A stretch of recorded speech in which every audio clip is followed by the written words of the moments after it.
Good morning, good afternoon, good evening, everybody, and welcome to Sanphar Biosecurity program. So today we have about 200 persons joining the call, representing about 20 countries in the world. So thank you for your presence and time. Our objective is to bring biosecurity closer and alive to your operation. Therefore, biosecurity reinforces, hopefully securing your business continuity. I believe that all of us remember the plague of the diseases to livestock industry. So I want to mention avian influenza. We are talking about 2 decades, at least in Asia.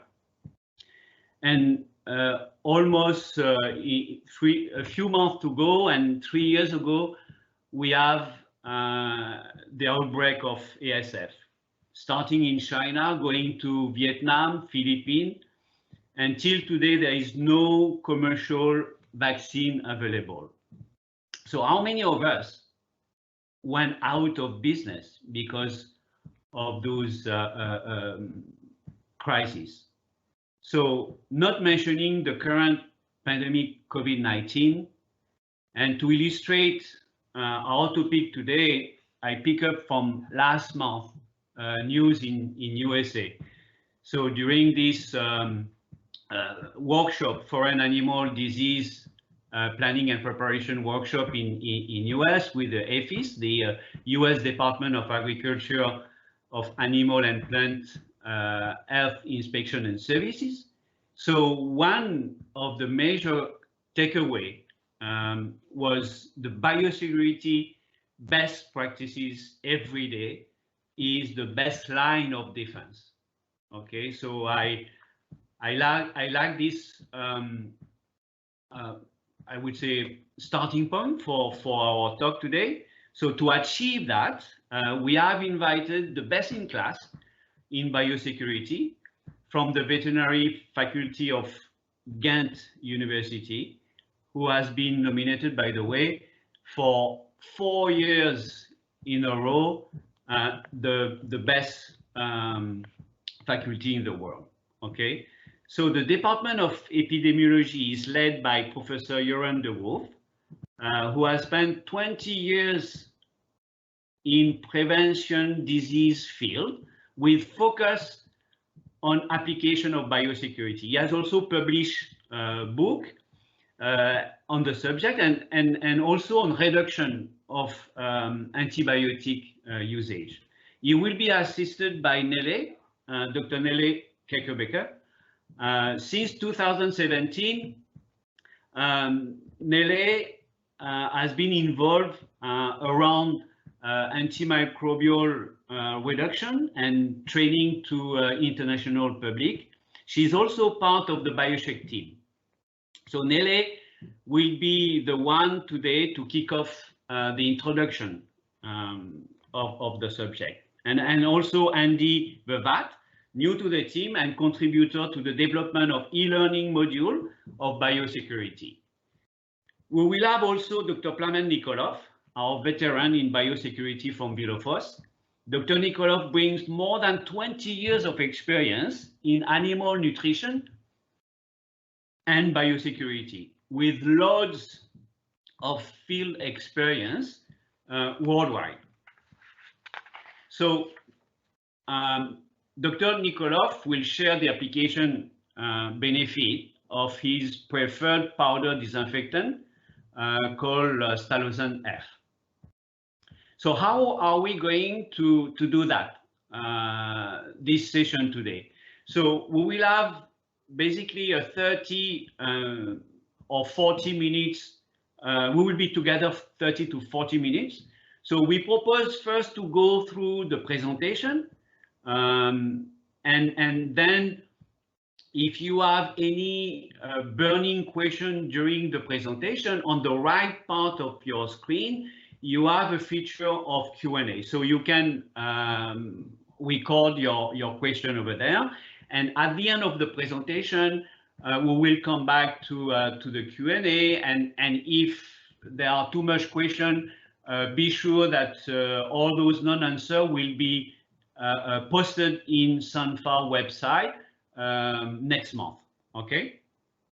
So right now, the webinar number 1 will aim at laying down the background of biosecurity. So general aspects, what it is, why it is important to have a plan, and what are external and internal biosecurity.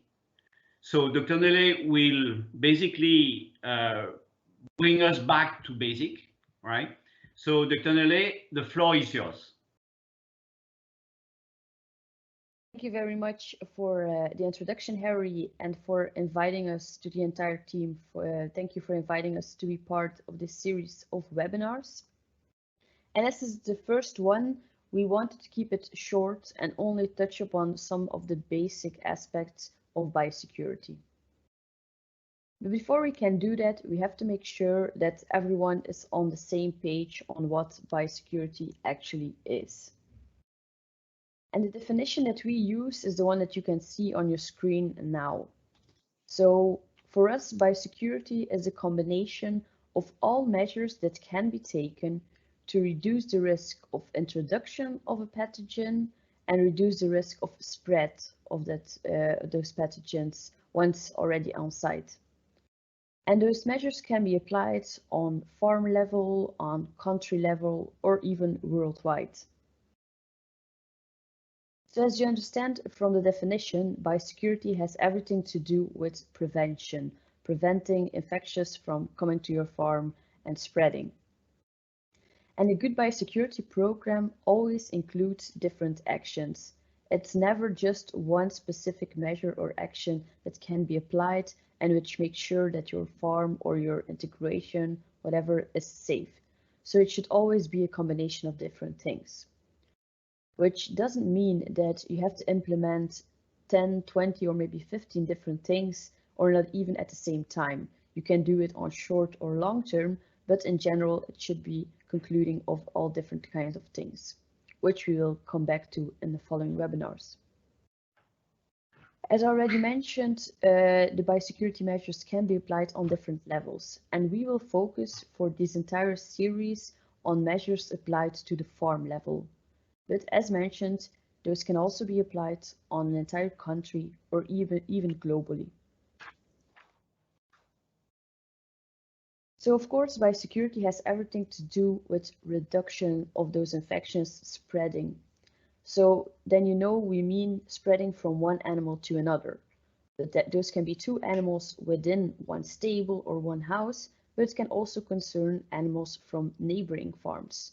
Think about ASF nowadays. It's important to keep it within a certain farm and preferably even within certain animals. But biosecurity also concerns the spread of infections from animals to humans and the other way around. Think about zoonosis, diseases that can spread between humans and animals, like Salmonella, Campylobacter, influenza, but also antimicrobial resistance. Of course, it's not a disease, but it's also something that nowadays is becoming more and more important as a global health concern, as more and more antibiotics are getting resistant to our treatments. So in that view, we believe biosecurity to be part of the One Health approach, where health of human, animals, and the environment all are connected with each other. So I hope everyone agrees that reducing the risks of our animals getting sick is of importance. And that's why we believe biosecurity is, or at least should be, the basis of any disease control program. Think of the pyramid that you see on your screen as your house. Would you be building your house of different storages, a multitude of rooms on a narrow fundament, on a narrow base? I don't think so, because you know that then you won't be able to build a solid house or a safe house. You would get into problems at a certain point in time. So it's the same idea with biosecurity. You need to have a sturdy base, a sturdy fundament in order to have a safe house, or in our case, a safe farm. Something that we often see is that at a certain point in time, people have quite a good base, so good biosecurity plan, but then, and it's something that's growing more and more with the years, is all farms are increasing in size. And if you can imagine, again, the idea of a house, if your fundament stays the same, but you are renovating your house, you are increasing the amount of rooms, the amount of levels, then you can imagine that that fundament won't be safe anymore. So that's something that we will come back to in the next webinar, where this will be one of the basic principles. Now, considering that the biosecurity plan or program is well established, then it can be supported with other preventive measures, such as vaccination or additives. And that's all with the idea to keep that top of that pyramid as small as possible, to keep the amount of therapeutics and especially the amount of antibiotics as small as possible. As I already mentioned, everything to do with the problem of antimicrobial resistance. So we hope that with a good established biosecurity plan, we will have less disease in our animals. But it can also have beneficial effects on the production results. And there are quite some studies in pig and poultry production to show that. And as already mentioned, just in the previous slides with the pyramid, with a good biosecurity program, we also try to reduce the need for therapeutics, for antibiotics, to make sure that the use of those substances is reduced as much as possible. And finally, can you imagine in the future that biosecurity could become a component of quality labels in your country or in your region, and then maybe, and hopefully actually, it will be so that people with a better established biosecurity plan could be able to sell their animals at a higher price.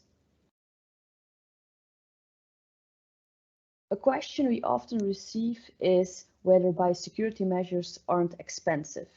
And the answer is no, because on the left on your screen, you see one of the studies that has been performed on that, where they did an economic balance between implementing additional biosecurity measures and vaccinations in contrast to a situation where nothing is changing. And what they saw is that in reference to the full production cost, that the cost for biosecurity measures was actually quite limited, and those measures were actually quite cheap.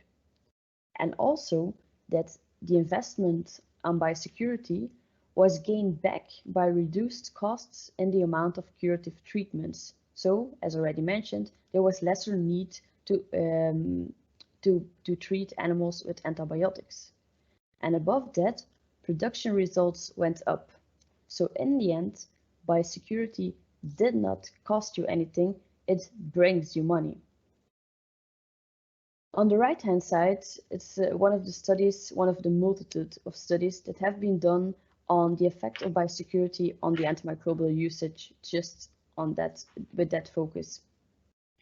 And you see the different animal categories in pig production, where the blue bar is representing the initial situation, and the green bar is representing the amount of antimicrobials that could be reduced by implementing extra biosecurity measures. So you can see that by coaching and guiding those specific farmers from that study, they were able to reduce antimicrobials in all the different animal categories. Biosecurity is also important when we talk about eradication programs, but also when there are risks of exotic diseases. Again, the example of African swine fever. In Belgium, where I'm from, as most of you might know, we had African swine fever in our wild boar population around September 2018. But by implementing very strict guidelines and rules set by the government, we were able to contain it to our wild boar population. So, although it had a lot of detrimental effects for our farmers, they had a lot of problems selling their pigs, a lot of a reduced amount of animals were able to be sold, but still we were able to keep it to the wild boars, actually keeping our African swine fever free status, let's say, And by doing that, so we were able to keep it, to not bring it to our domestic pigs.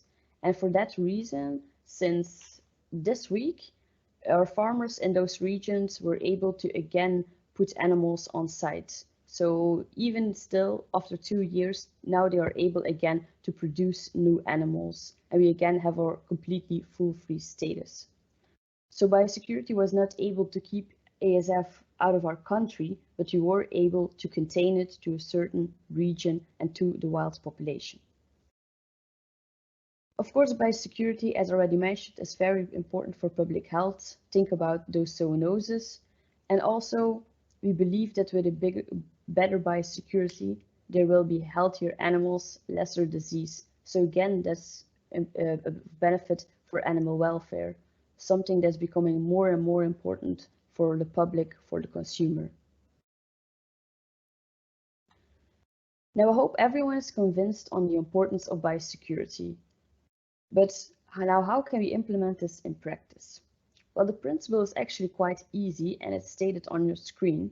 So what we try to do is break the infection cycle of the pathogen that is present by preventing its transmission.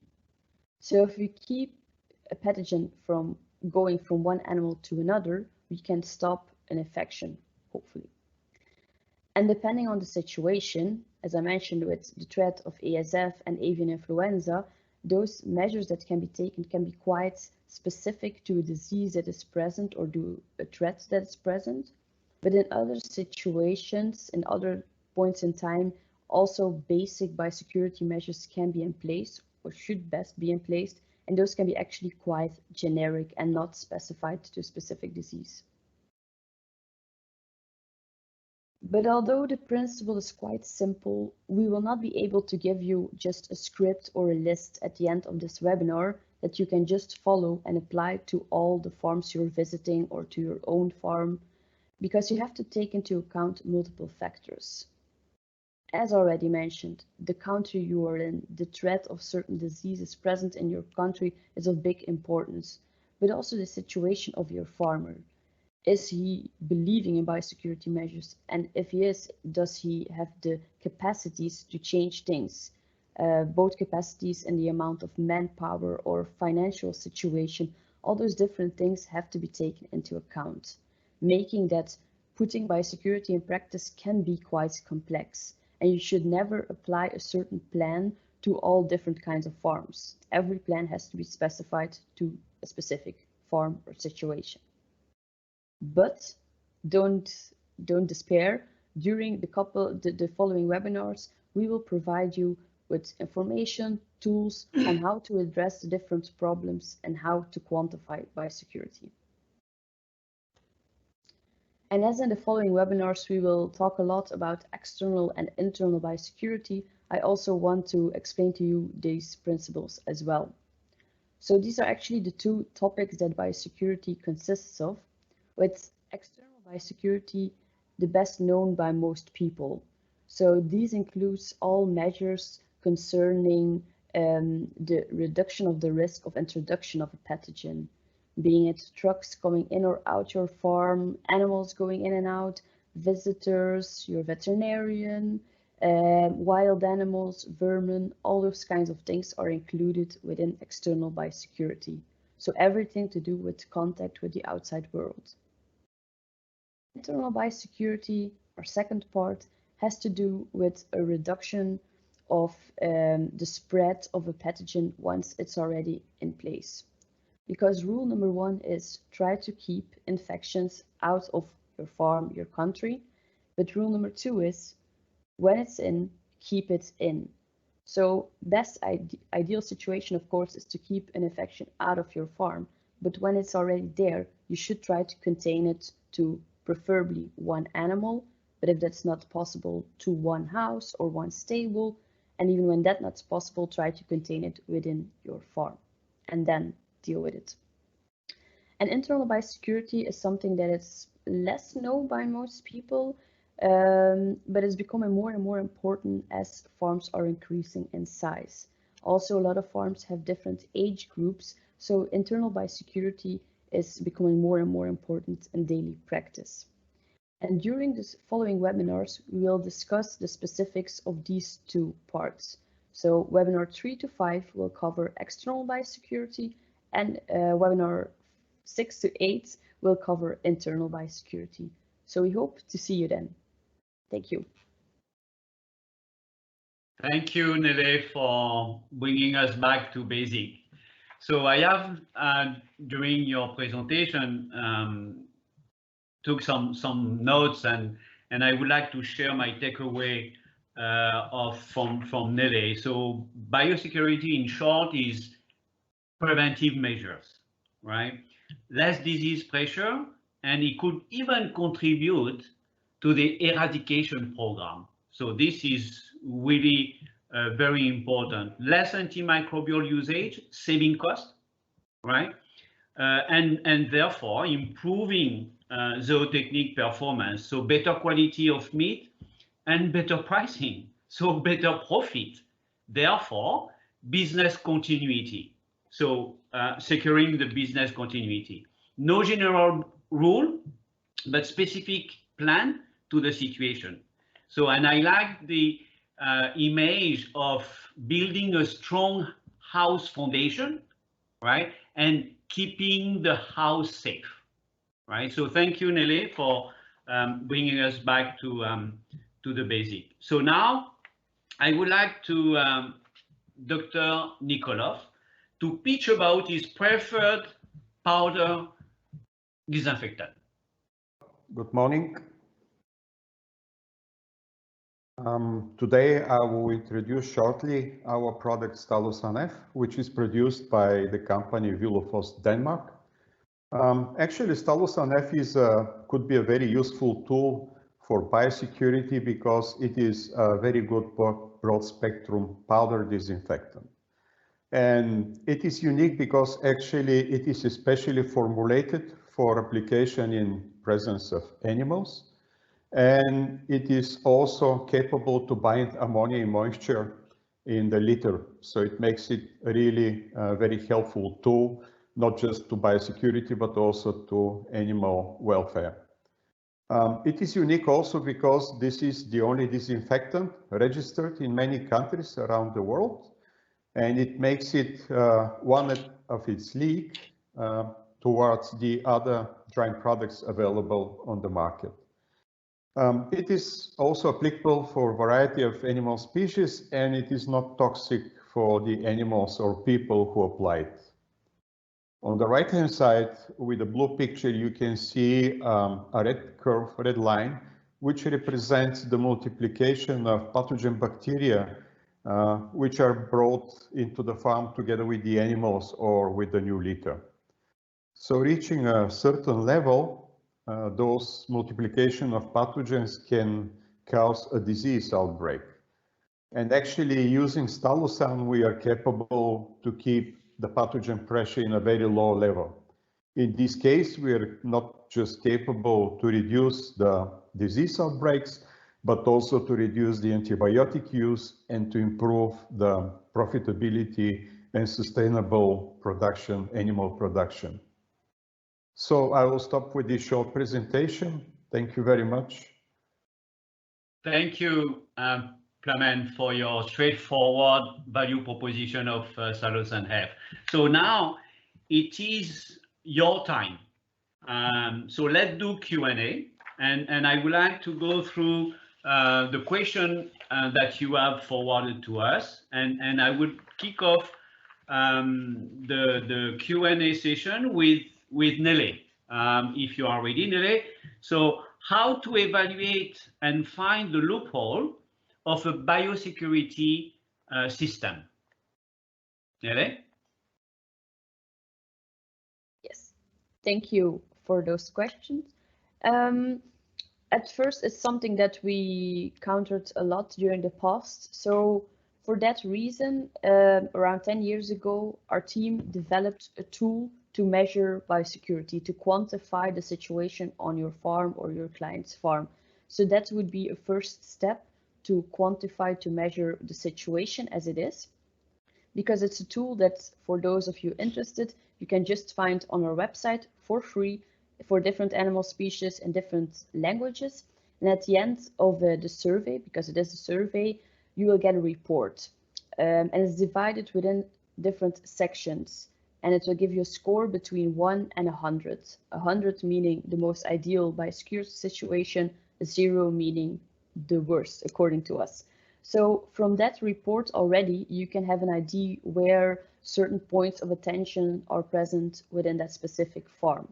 So that would be a first thing to do. Of course, as I mentioned, it's quite specific. So unless you have you yourself as a veterinarian, an advisor, I'm not sure what your role is, you could do it yourself, or you can include an expert on biosecurity to visit the farm and do the evaluation and then set up a specific biosecurity plan. And it also should include short-term changes, but also things for the long term. And I should also mention that evaluation, a regular evaluation, maybe yearly, preferably is ideal to keep up to date on the situation. Thank you, Nele, for this confirmation. So now we have, of course, a burning question in Asia, and it is for Plamen. Are there any proof that tunnel ventilated building can help prevent the infection of farms against ASF over the conventional open house operations? Plamen? Yep, thank you for your question, Harry. Just to be sure, is it ASF or avian influenza? ASF. ESF, okay. Generally, it depends on the way how ASF is entering the farm. Tunnel ventilation can really reduce the possibility of infection if the vector of transmission are the wild animals, which can enter the farm with the open site buildings. So in this case, actually, especially if you have nets on the inlets, the tunnel ventilation can stop the transmission of disease. On the other hand, very often actually ASF is transmitted by the water or food or human clothes or even airborne. So in this case, actually tunnel ventilation does not have any influence on transmission of the virus. Thank you. Excellent. So now I think I have a question to both of you. So let's look at it. So how to implement a good biosecurity plan to avoid cross-contamination inside the hatchery or farm when house is infected by a disease? So can we start by Nele? Okay, perfect. So first to mention is that before your hatchery, of course, you have the step of the breeders. So there already quite some measures should be or are in place to reduce the amount of infection and pathogens going into the hatchery. That's one. And then it really depends on the situation. You have farms. In the past, it was quite normal in every country to do the multi-stage incubation, where you're adding more and more chicks and it's never completely empty. And from a biosecurity point of view, that's actually not an ideal situation. So preferably hatcheries should work with a single stage incubation. So only an amount of eggs, always important to notice from the same origin ideally. And then when they hatch, everything can be removed, thoroughly cleaned, disinfected. So if there was something present in a certain batch of chicks, it won't be spreading to the next one. So that's one thing. And also the how do you say it? The organization of the plant of the hatchery itself is of importance. The flow of the building, being it the air or the people working in there, should always be as clean as possible and going from the clean to the dirty side. So it's just important to keep everything that is dirty, which is especially when the chicks are hatching. So all the eggs and the dust that is removed and is the last that's visited, let's say. Yeah, I think Nele was really very detailed in her answer, so I don't have much to add to her answer. I agree that most probably the infection in the hatchery comes from the parent flock.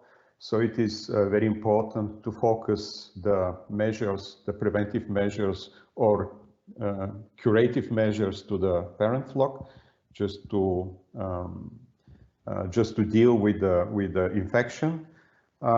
Maybe it depends what kind of infection is that, but maybe it is also possible, which is not really the best way, but if the disease is not so dangerous, it could be possible also to vaccinate the old age chicks in order to reduce the impact of the infection to the broilers which are raised lately. But yeah, generally, I completely agree with Nele, and I don't have much to add to her answer.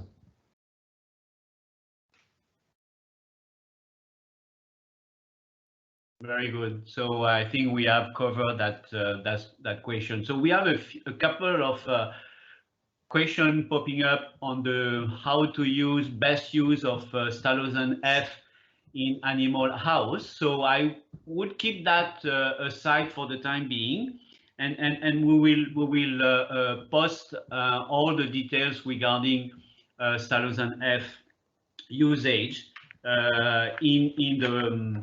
in our website. So I would like to come back, Dr. Nikolov, on your short presentation.